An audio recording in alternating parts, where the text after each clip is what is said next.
ท่านพันเอกเซินจีจัวหัวหน้ากองบัญชาการตำรวจเมืองลาสาธารณรัฐประชาชนจีนพร้อมด้วยคณะได้เข้าเยี่ยมยามและอวยพรคณะนำกองบัญชาการปกส.แข่งหลวงน้ำท่า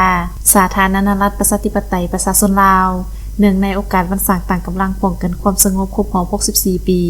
และบุญปีใหม่ลาวพ.ศ. 2568โดยการต้อนรับของท่านพลจัตวาอินสมธรรมสินหัวหน้ากองบัญชาการปกส.แข่งหลวงน้ำท่าพร้อมด้วยคณะโอกาสนี้ท่านพันเอกเซินจีจัวได้กล่าวจุดประสงค์และยกให้เห็นมูลเสืออันดีงามแห่งสายพัวพันร่วมมือระหว่าง2ภาค2รัฐ2กำลังและประชาชนทั้ง2ชาติลาวจีนเว้าร่วมว่าเฉพาะแม่นกองบัญชาการปกส.แข่งหลวงน้ำท่ากับกองบัญชาการตำรวจเมืองลาที่ได้ให้การช่วยเหลือซึ่งกันและกันมาโดยตลอดเนื่องในโอกาสวันสร้างต่างกำลังป้องกันความสงบครบรอบ64 ปี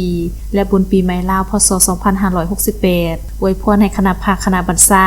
นายและพลตำรวจในทั่วกองบัญชาการปกส.แข่งหลวงน้ำท่าก็คือในทั่วกำลังป้องกันความสงบจงมีสุขภาพแข็งแรงมีผลสำเร็จในหน้าที่เวียกงานสืบต่อเป็นกำลังหลักแหล่งในการเฮ็ดเวียกงานป้องกันความสงบและความเป็นระเบียบเรียบร้อยระหว่าง2ประเทศพร้อมกันสืบต่อสกัดกั้นและแก้ไขบรรดาปรากฏการณ์ย่อท้อต่างๆเป็นต้นแม่นการลักลอบเข้าออกเมืองแบบผิดกฎหมายปัญหาการค้ามนุษย์การค้าขายเถื่อนและอื่นๆโอกาสเดียวกันนี้ท่านพลจัตวาอินสมธรรมสินหัวหน้ากองบัญชาการปกส.แข่งหลวงน้ำท่า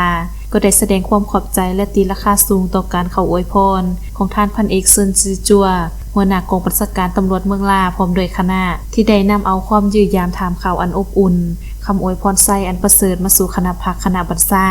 นายและพลตำรวจกองบัญชาการปกส.แข่งหลวงน้ำท่าในครั้งนี้พร้อมทั้งอวยพรสายพัวพันหัวมืออันเป็นมูลเสือ